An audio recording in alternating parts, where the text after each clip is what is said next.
नमस्कार। आज हम एक बड़ी ही मजेदार कहानी समझने जा रहे हैं। एक डॉक्टर, एक सांप और एक आईने की कहानी। ये कहानी घमंड और हकीकत के टकराव को इतने दिलचस्प अंदाज में पेश करती है कि मजा आ जाता है। जरा सोचिए, क्या कभी किसी के शरीर के किसी हिस्से पर सांप ने कुंडली मारी है? और वो भी कोई ऐसा वैसा सांप नहीं, बल्कि एक असली कोबरा। कहानी की शुरुआत ही इसी एक चौंकाने वाले सवाल से होती है, जो हमें सीधा उस रात की घटना में खींच लेता है। तो चलिए कहानी के हीरो से मिलते हैं, जो कि एक नौजवान डॉक्टर है। लेकिन हीरो होने के बावजूद उसके सपने उसकी असलियत से कह सकते हैं कोसों दूर थे। तो उस डॉक्टर साहब की दुनिया कैसी थी? गर्मी की एक चिपचिपी रात, किराए का एक छोटा सा कमरा जिसमें बिजली तक नहीं थी। और हाँ, कमरे में वो अकेले नहीं थे, साथ ही थे चूहे। कमाई की बात करें तो महज 60 रुपए, और पूरे ठाट बाट के नाम पर था बस एक काला कोट। देखिए, कहानी का सारा मजा इसी फर्क में है। एक तरफ तो थी उसकी हकीकत, चूहों से भरा कमरा और ना के बराबर कमाई, और दूसरी तरफ उसके सपने। देखो, एक अमीर डॉक्टरनी से शादी करनी है, एकदम हैंडसम दिखना है और भाई अपनी एक पहचान बनानी है। अब देखते हैं कि होता क्या है जब इस डॉक्टर का सामना कमरे में रखे एक बड़े से आईने से होता है। ये आईना सिर्फ उसका चेहरा नहीं, बल्कि उसके अंदर के घमंड को भी साफ साफ दिखा रहा था। आईने के सामने बैठकर उसने जिंदगी का पहला अहम फैसला लिया। क्या? कि वो रोज शेव करेगा और पतली मूछें रखेगा, ताकि और ज्यादा हैंडसम लगे। आखिर वो एक बैचलर था और ऊपर से डॉक्टर भी, है ना कमाल की बात? फिर उसने एक और दुनिया हिला देने वाला फैसला किया कि वो अपने चेहरे पर हमेशा एक प्यारी सी मुस्कान बनाए रखेगा। वजह? अरे वही, ताकि और ज्यादा हैंडसम दिखे। इससे साफ पता चलता है कि वो खुद को लेकर कितना मुगालते में था। और अपनी होने वाली पत्नी के लिए तो उसकी शर्तें ही अलग थी।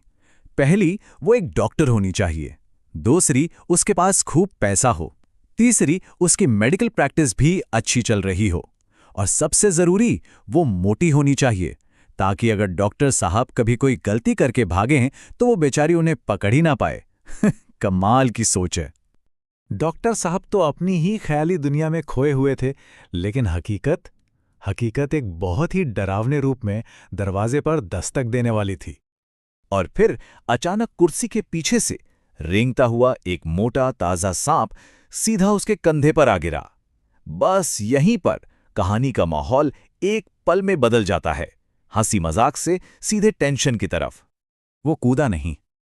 उसकी पहली प्रतिक्रिया चीखने चिल्लाने की नहीं थी, बल्कि गहरे सदमे से पैदा हुई एक अजीब सी खामोशी थी। वो कांपा तक नहीं, मौत को बस कुछ इंच दूर देखकर उसका शरीर जैसे एकदम सुन्न पड़ गया था। मैं पत्थर का बन गया था। ये एक लाइन उसकी हालत को पूरी तरह से बयां कर देती है। मतलब दिमाग चल रहा था, लेकिन शरीर पूरी तरह से जम चुका था। बस एक सांप ने डॉक्टर के सारे घमंड को एक झटके में चकनाचूर कर दिया।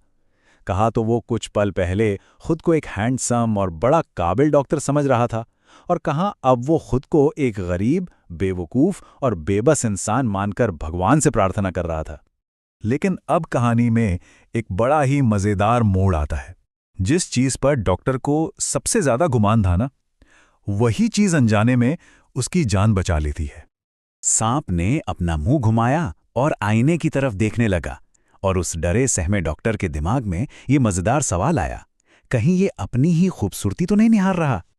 और कमाल देखिए, किस्मत से सांप सच में डॉक्टर की बाह से खुद को खोलकर धीरे धीरे आईने की तरफ बढ़ने लगा। शायद अपनी परछाई को और करीब से देखना चाहता था। बस यही वो पल था जब डॉक्टर को भागने का मौका मिल गया। डॉक्टर किसी तरह वहां से भाग तो निकला, लेकिन कहानी अभी खत्म नहीं हुई है। कहानी के आखिर में दो और मजेदार मोड़ हैं, जो डॉक्टर के बचे खुचे घमंड को भी पूरी तरह से तोड़ देते हैं। पहला मोड़ तो यह है कि जिस मोटी पत्नी के उसने सपने देखे थे, उसे मिली ठीक उसकी उल्टी पत्नी। वो चाहता था एक मोटी औरत जो उसके पीछे भाग ना सके, और उसे मिली एक पतली, दुबली, फर्राटा दौड़ने वाली धावक। और कहानी का आखिरी मजाक तो उसका इंतजार ही कर रहा था। जब वो अगले दिन अपने कमरे में लौटा तो एक चोर उसका सारा कीमती सामान चुरा चुका था। लेकिन वो चोर एक चीज पीछे छोड़ गया था, मानो डॉक्टर की बेइज्जती करने के लिए। और वो क्या थी? उसकी गंदी बनियान।